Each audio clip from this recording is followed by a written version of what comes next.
혹시 요즘 아침에 일어나면 몸이 붓고 무겁게 느껴지시나요?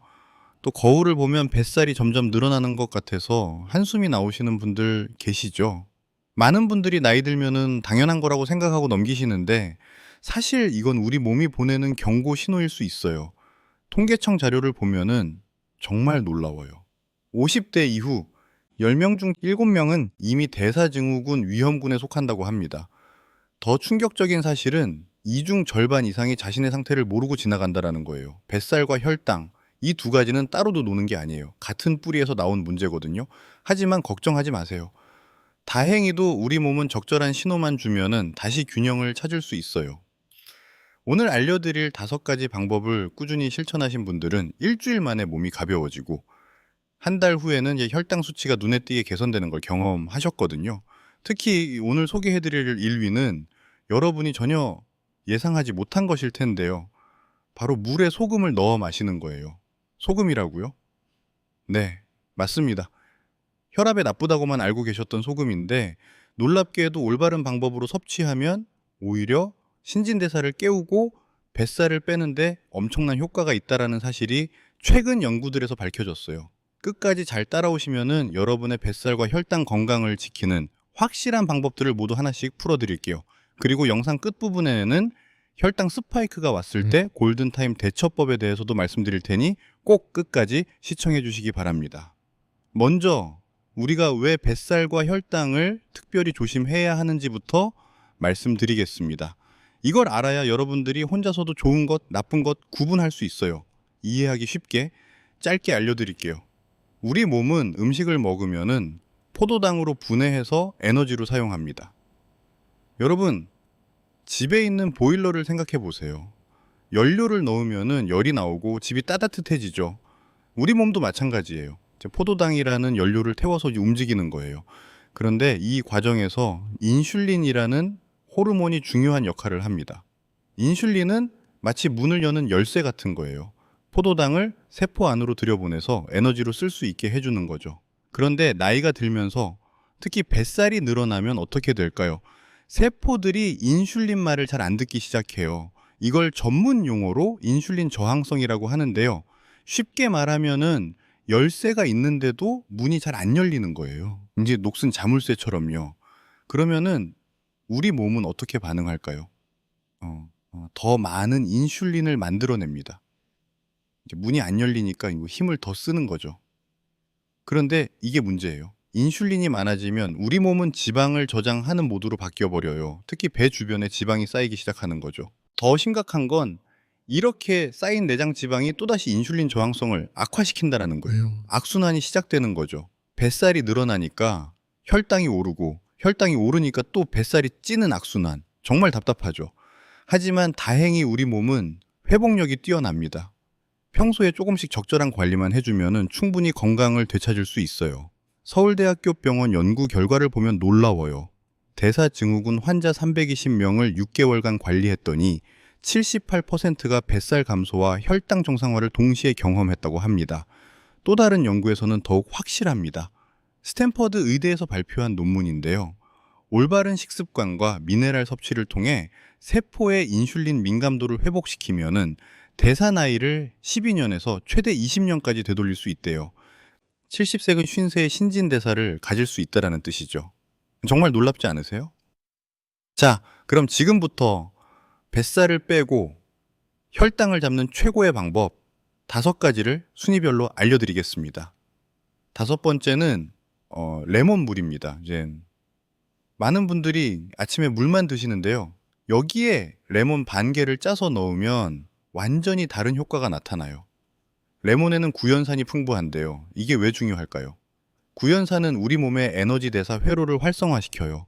마치 잠자던 엔진의 시동을 거는 것처럼요. 특히 아침 공복에 마시면 하루 종일 신진대사가 활발해져서 지방이 더 잘 연소된다고 해요. 애리조나 주립대학교에서 흥미로운 실험을 했어요. 제2형 당뇨 환자 45명을 두 그룹으로 나눠 넣었는데요. 한 그룹은 식사 전에 레몬물을 마시게 하고 다른 그룹은 일반 물을 마시게 했어요. 8주 후 결과가 놀라웠습니다. 레몬물을 마신 그룹은 식후 혈당 상승이 평균 23% 낮아졌고 공복 혈당도 15mg per 딜리터나 떨어졌대요. 저도 이 연구를 보고 직접 실천해봤어요. 처음에는 새콤해서 좀 거북했는데요. 일주일 정도 지나니까 아침에 일어나면 입이 상쾌하고, 무엇보다 전에는 오전 중에 배가 고파서 간식을 찾았는데 그런 게 없어지더라고요. 혈당이 안정되니까 좀 허기가 덜한 거죠. 자, 그럼 레몬물은 어떻게 마셔야 할까요? 가장 좋은 방법은 이렇습니다. 미지근한 물 300ml에 레몬 반 개를 짜서 넣으세요. 차가운 물보다 미지근한 물이 흡수가 더 빠르거든요. 그리고 꼭 아침 기상 직후 아무것도 먹기 전에 마시는 게 중요해요. 주의하실 점이 있습니다. 레몬의 산 성분이 치아 에나멜을 손상시킬 수 있어요. 그래서 빨대로 마시거나 마신 후 30분 정도 지나서 양치하시는 게 좋습니다. 그리고 위산과다이신 분들은 농도를 좀 더 묽게 해서 드시거나 식사 직후에 마시는 게 안전해요. 내 위는 여러분이 매일 먹는 쌀밥과 관련이 있어요. 바로 저항성 전분입니다. 이게 뭐냐고요? 쉽게 말하면 식은 밥이에요. 저는 이 사실을 알기 전까지 당연히 따뜻한 밥이 소화도 잘 되고 좋은 줄 알았어요. 그런데 최근 연구 결과가 정말 충격적이에요. 밥을 지어서 식히면은 전분의 구조가 바뀌면서 우리 몸에서 소화되지 않는 형태로 변한다라는 거예요. 왜 이런 일이 일어날까요? 전분이라는 건 포도당이 길게 연결된 사슬 같은 거예요. 뜨거울 때는 이 사슬이 풀려 있어서 소화 효소가 쉽게 분해할 수 있어요.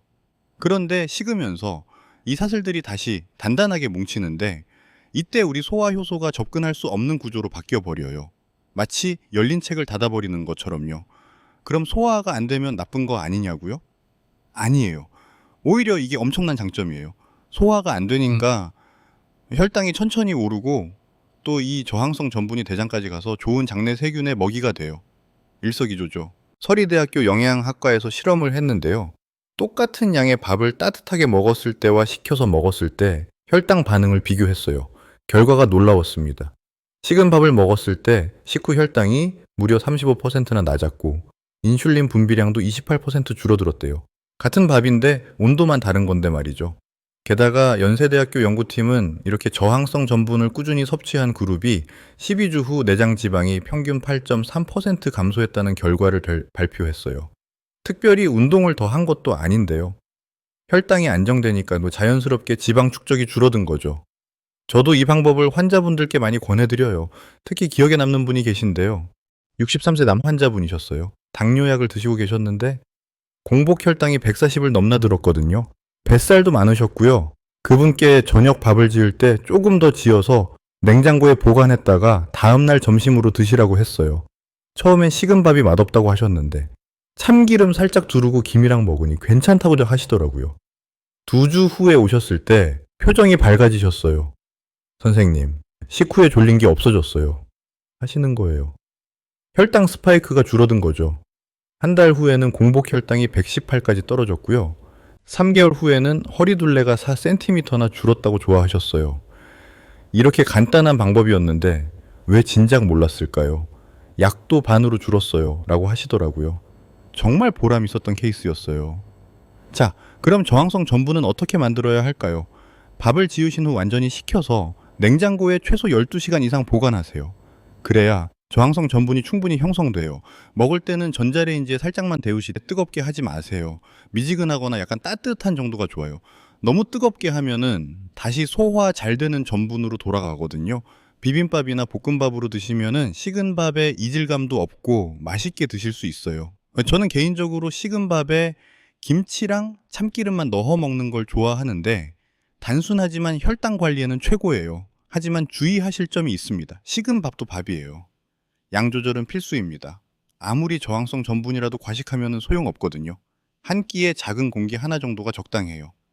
3위는 여러분이 잘 아시는 계피입니다. 그런데 이 계피가 혈당과 뱃살에 미치는 영향은 정말 대단해요. 솔직히 저도 처음엔 반신반의했어요. 계피가 그렇게 효과가 있을까? 그런데 논문들을 찾아보고 깜짝 놀랐습니다. 계피에는 HHCP라는 성분이 있는데요. 이게 인슐린처럼 작용한다라는 거예요. 왜 그럴까요? 우리 세포 표면에는 인슐린 수용체라는 게 있어요.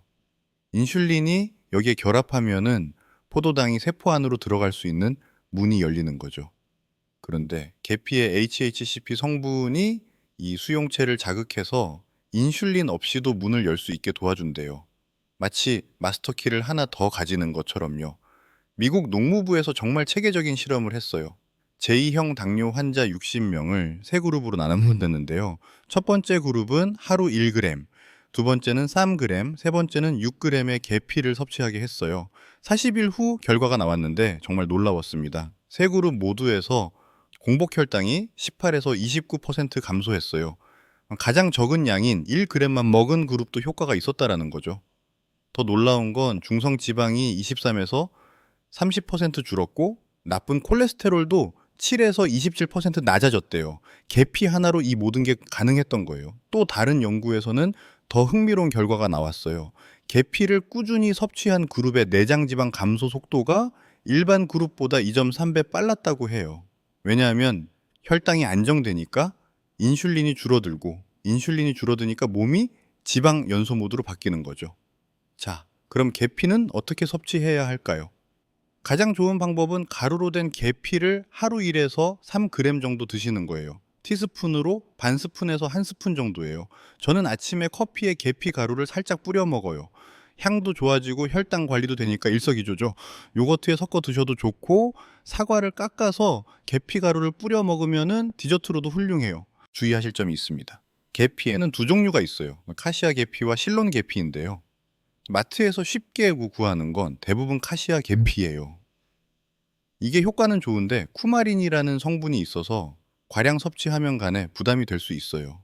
그래서 매일 드실 거라면 실론 계피를 구하시는 게 좋아요. 좀 비싸긴 하지만 안전해요. 만약 카시아 계피를 드신다면은 하루 1g 이내로 제한하시고요. 그리고 간 질환이 있으신 분들은 의사와 상담 후에 드시는 게 안전합니다. 두 번째는 바로 사과 식초입니다. 식초가 다이어트에 좋다는 건 많이 들어보셨을 텐데요. 구체적으로 어떤 원리인지 아시는 분은 많지 않으세요. 저는 이 사실을 알기 전까지 당연히 식초는 그냥 요리할 때만 쓰는 거라고 생각했어요. 그런데 최근 연구들을 보면은 정말 놀라워요. 사과 식초가 혈당을 조절하는 메커니즘이 과학적으로 명확하게 밝혀진 거예요. 사과 식초의 주성분은 아세트산이에요. 이 아세트산이 우리 몸에 들어가면 어떻게 될까요? 첫째, 위에서 음식물이 소장으로 내려가는 속도를 늦춰요. 마치 교통 신호등처럼 천천히 가라고 신호를 보내는 거죠. 그러면은 포도당이 천천히 흡수되니까 혈당이 급격히 오르지 않아요. 둘째, 근육세포에서 포도당 흡수를 촉진시켜요. 혈액에 떠돌던 포도당을 근육으로 끌어당기는 거죠. 그럼 혈당이 자연스럽게 낮아지는 거예요. 애리조나 주립대학교에서 정말 흥미로운 실험을 했어요. 인슐린 저항성이 있는 성인 11명에게 흰 빵을 주고 식사를 하게 했는데요. 한 그룹은 식사 직전에 사과 식초 20ml를 물에 타서 마시게 하고 다른 그룹은 일반 물만 마시게 했어요. 결과가 놀라웠습니다. 사과 식초를 마신 그룹은 식후 혈당이 34% 낮았고 인슐린 반응도 19% 줄어들었대요. 똑같은 음식을 먹었는데 식초 한 잔의 차이로 이렇게 달라진 거예요. 더 놀라운 건 장기적인 효과예요. 일본의 한 연구에서는 비만인 사람들 175명을 12주 동안 관찰했는데요. 매일 15ml의 식초를 섭취한 그룹은 평균 1점, 2kg의 체중 감소와 함께 내장 지방이 눈에 띄게 줄었다고 해요. 특히 뱃살 부위가 확실히 들어갔대요. 제가 기억에 남는 환자분 얘기를 들려드릴게요. 58세 여성분이셨는데요. 갱년기 이후로 뱃살이 계속 늘어서 정말 고민이 많으셨어요. 체중계 숫자도 문제지만 예전에 잘 맞던 옷들이 다 안 맞으니까 자존감도 많이 떨어지셨대요. 거울 보기가 싫어요. 남편이 뭐라고 하는 것도 아닌데 내가 먼저 위축돼요. 라고 하시면서 눈물까지 글썽이셨어요. 혈당도 정상 범위를 넘나들었고요. 공복 혈당이 115 정도 나왔었어요. 저는 그분께 매일 점심과 저녁 식사 10분 전에 사과 식초 한 스푼을 물 한 컵에 타서 마시라고 했어요. 그리고 식사량은 그대로 유지하라고 했죠. 극단적인 다이어트는 오래 못 가니까요. 일주일 후에 전화가 왔어요. 선생님, 신기해요. 밥 먹고 나서 졸리던 게 없어졌어요. 그리고 속이 편해요. 식후 혈당 스파이크가 줄어든 거죠. 2주 후에는 변비가 좋아졌어요. 매일 아침 시원하게 나와요. 하시더라고요. 한 달 후 병원에 오셨을 때 얼굴이 달라지셨어요. 체중은 2.3kg 줄었고 더 중요한 건 허리 둘레가 3cm나 감소했어요. 바지가 헐렁해졌어요 라고 하시면서 정말 좋아하셨어요. 3개월 후에는 체중이 총 6.5kg 줄었고 공복 혈당은 98로 정상이 됐어요. 허리 둘레는 7cm나 줄었고요. 선생님, 이제 거울 보는 게 무섭지 않아요. 아니, 오히려 자주 보게 돼요. 이게 정말 나인가 싶어서요. 식초 한 잔이 이렇게 큰 변화를 줄 몰랐어요. 이제는 가족들한테도 다 권하고 있어요. 라고 하시더라고요. 자, 그럼 사과 식초는 어떻게 마셔야 할까요? 가장 좋은 방법은 식사 10에서 15분 전에 마시는 거예요. 물 200ml에 사과 식초 한두 스푼을 타서 드세요. 절대로 원액 그대로는 마시면 안 돼요. 식도와 위 점막에 자극이 될 수 있거든요. 하루 2번에서 3번 주요 식사 전에 마시시면 돼요. 처음에는 양을 적게 시작해서 몸이 적응하면 늘리는 게 좋아요. 그리고 빨대를 사용하시면은 치아 에나멜을 보호할 수 있어요. 하지만 주의하실 점이 있습니다. 역류성 식도염이나 윗궤양이 있으신 분들은 조심하셔야 해요. 산 성분이 증상을 악화시킬 수 있거든요. 그리고 혈당 강화제를 복용 중이신 분들은 저혈당이 올 수 있으니 의사와 상담 후에 시작하세요. 자, 이제 가장 중요한 1위를 말씀드릴게요. 바로 천일염을 소량 녹인 소금물입니다. 네, 소금이요? 혈압에 안 좋은 거 아니에요? 하고 놀라시는 분들 많으실 거예요. 저도 처음엔 그랬거든요. 그런데 최근 연구들을 보면 정말 충격적이에요. 우리가 그동안 소금에 대해 오해하고 있었던 게 많다는 거예요. 물론 과도한 소금 섭취는 문제예요. 하지만 적절한 양의 좋은 소금은 오히려 신진대사에 꼭 필요하다는 사실이 밝혀졌어요. 왜 그럴까요? 우리 몸의 모든 세포는 전기 신호로 작동해요. 신경도 근육도 심지어 우리 세포 안에서 에너지를 만드는 미토콘드리아도 전기로 움직여요. 그런데 이 전기 신호를 만드는데 꼭 필요한 게 바로 나트륨과 칼륨 같은 미네랄이에요. 여러분, 휴대폰을 생각해 보세요. 아무리 좋은 휴대폰도 배터리가 없으면 작동 안 하죠? 우리 세포도 마찬가지예요. 나트륨이 부족하면은 세포의 전기 신호가 약해져요. 그럼 세포들이 제 기능을 못 하는 거죠. 특히 중요한 게 인슐린 신호 전달이에요. 인슐린이 세포에 포도당 받아라고 신호를 보내려면 나트륨이 필요해요. 나트륨이 부족하면은 이 신호 전달이 제대로 안 돼요. 그럼 어떻게 될까요? 인슐린 저항성이 생기는 거예요. 제임스 디니콜란토니오 박사의 연구가 정말 흥미로워요. 저염식을 하는 사람들을 조사했더니 오히려 인슐린 저항성이 높아지고 대사증후군 위험이 증가했대요. 왜냐하면 몸이 나트륨을 보존하려고 호르몬을 분비하는데 이 호르몬들이 인슐린 작용을 방해한다라는 거예요. 더 놀라운 연구가 있어요. 텍사스 대학교에서 실험을 했는데요. 적절한 양의 미네랄 소금물을 아침 공복에 마신 그룹을 12주간 관찰했어요. 결과가 놀라웠습니다. 이 그룹은 일반 물만 마신 그룹보다 기초대사량이 평균 7.3% 높았고 내장지방 감소 속도가 2배 빨랐대요. 왜 그럴까요? 아침에 적절한 염분을 섭취하면은 부신이 활성화돼요. 부신에서 코르티솔이라는 호르몬이 나오는데 아침에 적절한 코르티솔은 신진대사를 깨우고 지방 분해를 촉진해요. 마치 아침 햇살이 우리를 깨우는 것처럼요. 또 다른 중요한 점은 전해질 균형이에요. 우리가 자는 동안 8시간 정도 물을 안 마시죠? 그러면 몸이 약간 탈수 상태가 돼요. 이때 순수한 물만 마시면 어떻게 될까요? 물은 들어왔는데 전해질이 없으니까 세포 안으로 잘 못 들어가요. 마치 자물쇠 없이 문을 열려는 것 같은 거죠. 하지만 소금물을 마시면은 나트륨이 물을 세포 안으로 끌어당겨요. 그러면은 세포가 제대로 수분을 공급받아서 대사 활동이 활발해지는 거예요. 서울대학교 스포츠의학과에서 흥미로운 실험을 했어요. 중년 여성 80명을 대상으로 4주간 아침 공복에 천일염 물을 마시게 했는데요. 물 500ml에 천일염 0.5g, 그러니까 두 손가락으로 살짝 집은 정도만 넣은 거예요. 네, 4주 결과가 놀라웠습니다. 참가자들의 평균 체중은 1.8kg 감소했고 체지방률은 2.1% 줄었어요. 더 중요한 건 내장 지방 수치가 평균 12.7%나 감소했다는 거예요. 그리고 공복 혈당도 평균 8mg/딜리 낮아졌고요. 참가자들의 반응도 좋았어요. 아침에 몸이 가벼워요. 변비가 좋아졌어요. 이제 붓기가 빠졌어요. 같은 반응들이 많았대요. 특히 신기한 건 혈압이에요. 소금을 먹었는데 오히려 혈압이 안정됐다는 거예요. 왜냐하면은 적절한 염분 섭취는 혈압을 올리는 게 아니라 혈압 조절 기능을 정상화시키거든요. 자, 그럼 소금물은 어떻게 마셔야 할까요? 가장 좋은 방법은 이렇습니다. 아침에 일어나서 가장 먼저 물 500ml에 천일염을 0.3에서 0.5g 정도 넣으세요. 두 손가락으로 살짝 집은 정도예요. 많이 짜지 않게 거의 맛이 안 날 정도가 적당해요. 중요한 건 꼭 천일염이나 히말라야, 핑크솔트 같은 미네랄이 풍부한 소금을 써야 한다는 거예요.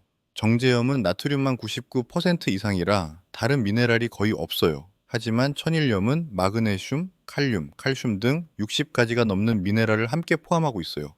천천히 마시세요. 한 번에 벌컥벌컥 마시지 말고 10분 정도에 걸쳐서 조금씩 마시는 게 좋아요. 그래야 몸이 천천히 흡수할 수 있거든요. 그리고 30분 정도 지나서 아침 식사를 하시면 돼요. 이렇게 하면 신진대사가 깨어난 상태에서 식사를 하게 되니까 영양소 흡수도 좋고 혈당 조절도 잘 돼요. 하지만 정말 중요한 주의사항이 있습니다. 고혈압 약을 드시는 분들, 특히 이뇨제를 복용하시는 분들은 꼭 의사와 상담 후에 시작하세요. 그리고 신장 질환이 있으신 분들도 조심하셔야 해요. 신장이 나트륨을 제대로 배설하지 못할 수 있거든요. 또 하나, 이건 아침 공복 한 번만 하는 거예요. 하루 종일 소금물을 마시라는 게 아니에요. 나머지 시간에는 일반 물을 드시면 돼요. 그리고 음식 조리할 때 소금은 평소보다 조금 줄이시는 게 좋아요. 전체 나트륨 섭취량은 하루 2000에서 3000mg 정도가 적당하거든요. 나는 100세까지 건강하게 살 수 있다라는 희망을 가지신 분들은 좋아요. 눌러주세요. 눌러서 알려주세요. 총 몇 분이 우리와 함께 건강해져 가는지 알아볼 수 있으니까요. 나와 비슷한 생각을 하는 분들이 이만큼이나 있구나 하면서 서로 응원해 주도록 해요. 여러분, 지금까지 뱃살과 혈당을 잡는 5가지 방법을 말씀드렸는데요. 여기에 몇 가지 생활 습관을 더하면 효과가 배가 됩니다. 첫 번째로 식사 순서를 바꿔보세요. 밥을 먼저 먹지 마시고 채소를 먼저 드세요. 그 다음 단백질, 마지막에 탄수화물 순서로 먹는 거예요. 이제 코넬 대학교 연구에 따르면은 이렇게 먹으면은 같은 음식을 먹어도 식후 혈당이 평균 37%나 낮아진다고 해요. 왜냐하면은 채소의 식이섬유가 위에서 장벽을 만들어서 탄수화물 흡수를 늦추기 때문이에요. 두 번째로 식사 후 10분만 걸어보세요. 거창하게 운동하려고 하지 마시고 그냥 집 앞이나 집 안을 천천히 걷기만 해도 돼요. 뉴질랜드 오타고 대학교 연구를 보면은 놀라워요. 식후 10분 걷기가 따로 30분 운동하는 것보다 식후 혈당을 낮추는데 더 효과적이었대요. 근육이 포도당을 바로바로 사용하니까요. 세 번째로 물을 충분히 마시세요. 하루 2리터 정도가 적당한데요. 물이 부족하면 혈액이 끈적해져서 혈당 조절이 어려워져요. 특히 식사 30분 전에 물 한 잔을 마시면은 포만감도 생기고 과식도 예방할 수 있어요. 버밍엄 대학교 연구에서 이 습관만으로 3개월에 평균 2.3kg이 감소했다라고 해요. 네 번째로 잠을 충분히 주무세요. 수면 부족은 정말 치명적이에요. 7시간 이하로 자면은 식욕 호르몬인 그렐린이 증가하고 렙틴은 감소해요. 그러면 배가 고프고 단 음식이 당기는 거죠. 시카고 대학교 연구를 보면은 수면이 부족한 사람은 인슐린 민감도가 30%나 떨어진다고 해요. 다섯 번째로 스트레스를 관리하세요. 스트레스를 받으면 코르티솔이라는 호르몬이 나와서 혈당을 올리고 뱃살을 찌게 만들어요. 하루 10분만 명상을 하거나 좋아하는 음악을 듣거나 가벼운 스트레칭을 하는 것만으로도 효과가 있어요.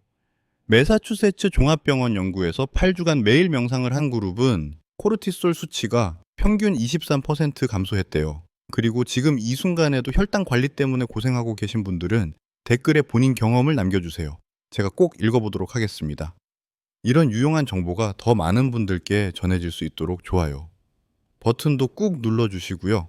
정말 중요한 얘기를 하나 더 드릴게요. 혈당에는 골든타임이 있다는 점입니다.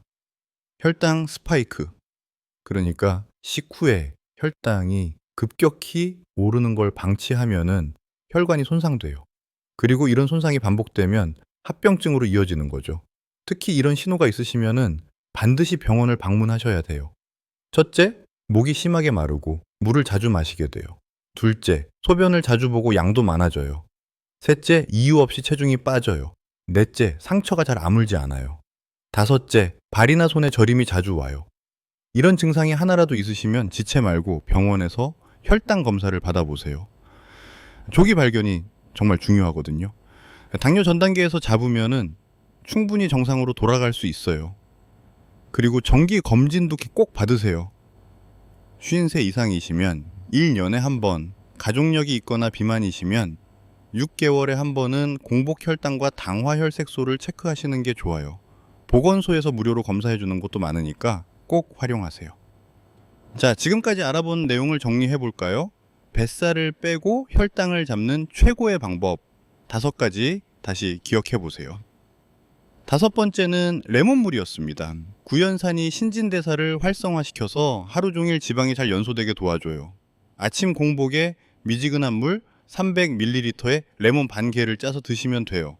4위는 저항성 전분, 그러니까 식은 밥이었어요. 밥을 지어서 냉장고에 12시간 이상 보관을 했다가 미지근하게 데워 드시면 혈당 상승이 35%나 낮아진다고 했죠. 같은 밥인데 온도만 다를 뿐인데 말이에요. 3번째는 계피였습니다. MHCP 성분이 인슐린처럼 작용해서 혈당을 낮춰주고 내장 지방 감소도 촉진해요. 하루 1에서 3g 정도를 이제 커피나 요거트에 섞어 드시면 돼요. 2번째는 사과식초예요. 아세트산이 음식물의 소화를 늦춰서 혈당 급상승을 막아주고 장기적으로는 내장 지방을 줄여줘요. 식사 10분 전에 물 200ml에 식초 1에서 2스푼을 타서 드시면은 효과를 볼 수 있어요. 그리고 1위, 가장 중요한 천일염 소금물이었습니다. 아침 공복에 물 500ml에 천일염 0.3에서 0.5g을 녹여 마시면은 신진대사가 깨어나고 세포의 인슐린 민감도가 높아져서 뱃살이 빠지고 혈당이 안정돼요. 이게 정말 핵심이에요. 여기에 식사 순서 바꾸기, 식후 10분 걷기, 충분한 수분 섭취, 7시간 이상 수면, 스트레스 관리 같은 생활 습관까지 더한다라면 여러분의 건강은 확실히 다른 모습을 보여줄 거예요. 이 지식이 유용하셨다면 오늘 저녁부터 바로 실천해 보시는 건 어떨까요? 내일 아침 일어나자마자 천일염 소금물 한 잔으로 하루를 시작해 보세요. 그리고 점심 식사 10분 전에 사과식초 물을 마시고 식사는 채소부터 시작하는 거예요. 어렵지 않죠? 그리고 꾸준함이 가장 중요합니다. 3개월만 이 습관을 지켜보세요. 그럼 분명히 여러분의 몸이 달라져 있음을 느끼실 수 있을 거라 확신합니다. 거울을 봤을 때 배가 들어가 있고 혈당 측정기를 봤을 때 정상 범위의 숫자가 나오고 무엇보다 몸이 가볍고 활력이 넘치는 걸 느끼실 거예요. 저는 매주 이런 환자분들을 만나요. 선생님, 정말 제가 이렇게 될 수 있을 줄 몰랐어요. 라고 말씀하시는 분들을요. 여러분도 할 수 있어요. 아니, 반드시 하실 수 있어요. 여러분의 건강하고 행복한 내일을 위해 오늘도 응원합니다. 이 내용이 도움이 되셨다면 사랑하는 가족이나 친구분들과 함께 공유해 보세요. 특히 혈당이나 뱃살 때문에 고민하시는 분들께 이 영상을 꼭 보여주시기 바랍니다. 그리고 궁금한 점이 있으시면 언제든지 댓글로 남겨주시기 바랍니다. 여러분의 질문 하나하나가 저에게는 더 좋은 콘텐츠를 만드는 원동력이 되거든요. 아직 구독하지 않으신 분들은 구독 버튼과 알림 설정까지 해두시면 매주 새로운 건강 정보를 받아보실 수 있습니다. 다음번에도 더 유용하고 재미난 건강 정보로 찾아뵙겠습니다. 그때까지 모두 건강하세요. 우리 함께 100세까지 팔팔하게 삽시다.